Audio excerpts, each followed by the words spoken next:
So how do we use the contraction mapping theorem for the proof of existence and uniqueness? We already defined the operator P.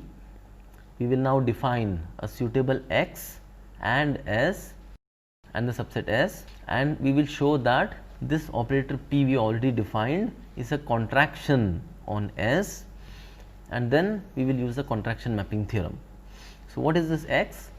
So X we will define is a set of all continuous functions from this interval 0 to delta to Rn. Yeah? So the notation for X is C0 from this domain to this codomain Rn. This 0 means that it is required to be just continuous. It could be differentiable, twice differentiable, that is an extra property, but we are asking for all functions that are at least continuous, and hence the 0 appears here. So over what interval it is defined from 0 to delta, the time duration, that delta is to be carefully chosen yet. Now we can ask the question, is X complete with respect to some norm? After all, for the contraction mapping theorem we require a Banach space X. So with which norm is X complete? So we already saw that for a point X in capital X, we saw the sup norm for this space of functions, for this space of continuous functions, we define the sup norm as the maximum as t varies in the interval 0 to delta of the Euclidean norm of x of t. At any time t, x of t is a vector in Rn, and we can take the conventional 2 norm, the Euclidean norm, and this Euclidean norm itself is a function of time, and we will see what is the maximum of that norm function as t varies from 0 to delta, and that is called the sup norm. It is also called the max norm. So we already saw that with respect to this sup norm, this space of continuous functions on this interval to Rn is a complete normed space. The next important property was, the next important requirement was to define the closed subset S. So we take some r greater than 0 and we define the set S of all those continuous functions in this particular set which satisfy the property that x minus x naught, x naught here is actually just a vector, but we also think of it as a function. We will see this in more detail, but the distance from this x naught, the supremum of the distance of this as t varies over the interval 0 to delta is at most r. So we take all those continuous functions which satisfy the sup norm condition and we pick these functions and put them into the set S. How do we choose the value of r for this definition of S? So we have the differential equation f. In the differential equation dy dt x is equal to f of x, we already are given that f is locally Lipschitz at the point x naught, and what is the significance of x naught? X at time t equal to 0 is equal to x naught. So because it is locally Lipschitz, we know there exists a neighborhood B, the ball B centered at x naught and of distance and of radius equal to r. This closed ball, we will very soon define it to be a closed ball. We know that because f is locally Lipschitz at point x naught, there exists such a ball such that the Lipschitz condition holds inside this ball. To say that the Lipschitz condition holds means that for all x1 and x2 inside this ball, this inequality is satisfied. Yeah. So we pick this r from the locally Lipschitz property of the function f. Also this S, the way we have defined, is a closed subset of x. It is a closed subset because of this inequality being a non-strict inequality. Yeah, so notice the less than or equal to r above. For the same reason, we will conveniently choose the ball B x naught comma r as the closed ball. So B x naught comma r is defined to be the set of all x such that the distance from x naught is at most equal to r. Okay, so before we go further in the proof, let us quickly note that B x naught comma r is a closed subset of Rn with the Euclidean norm, and the point x0 is a element of this closed ball. It is in fact the center of this ball. On the other hand, S, the subset S, is a closed subset of X, the space of continuous functions over the interval 0 to delta, and this space X has the sup norm, because we are dealing with two types of norms here, one a norm over Rn, the Euclidean norm, and another a norm over X, the sup norm. Because we are dealing with these two norms, it is very important to be careful about which norm at each place we use the norm function. So, for this subset S, we have this particular function x of t, which is always equal to x0, always equal meaning as time t varies from 0 to delta, x of t is the constant function, it is equal to x0. So, this constant function is also an element of the set S. So, what is the meaning of that? The trajectory x of t is always equal to x0, it remains at x0 for all time t. So, what is the set S? S is a set of trajectories that remain within distance r from the point x0 for the time duration 0 to delta. So, what does the operator do? Operator P do?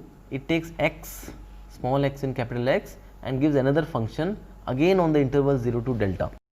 So, hence we see that P is a map from x to x. We now show that in fact P maps S into S for some delta suitably small. Notice that we had delta as some number that was to be chosen yet. So, for delta suitably small, we will show that P maps not just x into x, but in fact S into S. Then we will use the locally Lipschitz property of the function f to show that P is in fact a contraction on S, again for a sufficiently small delta. This we will call delta 2 greater than 0, and once we have these two conditions, delta 1 and delta 2, one which ensures that P maps S into S and another which ensures that P is a contraction on S, we will define the delta to be equal to the minimum of the two, of delta 1 and delta 2, and since delta 1 delta 2 are both positive, the minimum of the two will be a delta that meets the conditions in the theorem. For this particular delta, we will use the contraction mapping theorem. So, the first part of the statement was to show that for delta quite small, Px minus x0 sup norm is less than or equal to R when S is in, when x is in S. To show this particular inequality will imply that P takes an element x in capital S and gives you a function which is also in capital S. Why does it give a function again in capital S? Because the distance of P of x from x0, from the constant function x0 in the sup norm is at most R. If we show this, this will ensure that P is a map from S to S. So, in order to show this, notice that P of x of t minus x0 in the 2 norm is equal to this. So, once we take the norm function inside the integral sign, it turns out that this right hand side will become larger. So, this inequality, this norm of integral 0 to t P of x of tau d tau is less than or equal to integral 0 to t of this whole thing inside the brackets. So, notice that we have just subtracted and added f of x0, and while doing this, this particular quantity can increase because of the triangular inequality. So, now what we will do? We will integrate not just from 0 to t, but 0 to delta 1. After all, t is some number at most delta 1. So, if we integrate this positive quantity up to delta 1, it is only going to become larger. And once we do this, we will also use the Lipschitz property of the function f and replace the first term in the norm with x tau minus x0 times L. Because f is locally Lipschitz at the point x0, this is satisfied for all x and x0 inside that ball. This other quantity we just leave as it is. So, we have used the Lipschitz, locally Lipschitz property of the function f. since x of tau minus x naught is at most equal to r. Why? Because the function x is inside S, hence this particular quantity is at most r. So, we have replaced x of tau minus x naught in the 2 norm by r, that is the maximum distance it can be away from x naught. And the second quantity, because it is integral of a constant, we have removed f of x naught and replaced integral of d tau by delta 1. Finally, we see that this particular quantity which we are integrating, this is also constant, it is not varying as a function of tau, and hence we equated that to delta 1 LR, and after taking delta 1 common, we obtain this expression. So, what have we shown? We have shown that the 2 norm of this particular function at any time t is bounded from above by this quantity, and notice that on the right hand side there is no t. So, for all time t, the left hand side which depends on time t is bounded from above by this particular number which does not depend on t. So, in fact, if we take the supremum of the left hand side, even the supremum will be bounded from above by the same quantity. So, what does this show? That this particular p of x minus x naught in the sup norm is at most equal to this. So, now we will choose delta 1 such that p of x belongs to S. So, if p of x should belongs to S, then choose delta 1 to satisfy delta 1 times LR plus f of x naught 2 norm is at most equal to R. If we choose this delta 1 such that this is satisfied, then we see that p of x minus x naught in the sup norm is bounded from above by R, and hence p of x goes into S. So, we can take any positive delta 1, that is less than or equal to R times R divided by this quantity, and we will then get that p maps S into S. So, we can take delta 1 equal to this. The next important step was to show that p is a contraction on S. So, for some delta 2 greater than 0, which we will carefully choose now, we will show that p is contractive. So, for this purpose, notice that p of x t minus p of y t in 2 norm is equal to the norm of this. From the definition of the operator p, we see that we obtain this, and when we take the norm inside the integral sign, then we get that this is at most equal to this. By using the locally Lipschitz property of the function f inside the ball b of x naught comma r, we see that this quantity is bounded from above by this after taking the L outside this integral sign. Moreover, this particular quantity we have written here is at most equal to this. Why? Because x and y both at any time t, we can take the difference between them in the 2 norm and integrate them, but instead of taking at any time tau, we could also look at the maximum difference between them, and this maximum difference is only going to be larger, and hence we have obtained that this particular inequality is less than or equal to this particular quantity. By replacing the sup norm here, by replacing the 2 norm there with the sup norm here, this quantity can only become larger, and hence this inequality less than or equal to. Finally, this quantity which we are integrating, it is over the interval 0 to t, but we could go ahead and integrate up to delta 2.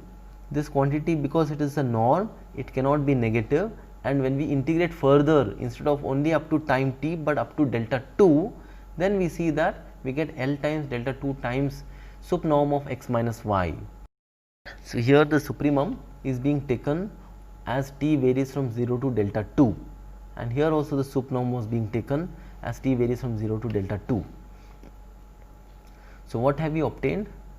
We have obtained that p of x of t minus p of y at time t, the difference norm of that, the 2 norm of that is bounded from above by some number, by some quantity that is independent of time t. and this is true for each time t in the interval 0 to delta 2, and hence we can take the supremum of this quantity. Even the supremum will be bounded from above by the same number, L times delta 2 times sup norm of x minus y. So, finally, we have obtained this inequality. Sup norm of px minus py is at most equal to L times delta 2 times sup norm of x minus y. So, this should give us a hint as to how to choose delta 2 so that P is a contraction on S. That was the objective of doing this inequality. So, when would this be a contraction? It would be a contraction if this particular quantity L times delta 2 is strictly less than 1.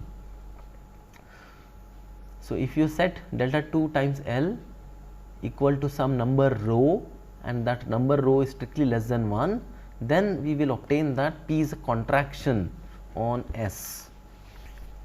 So, finally, we do as follows: choose any rho strictly less than 1 and define delta to be the minimum of these two quantities.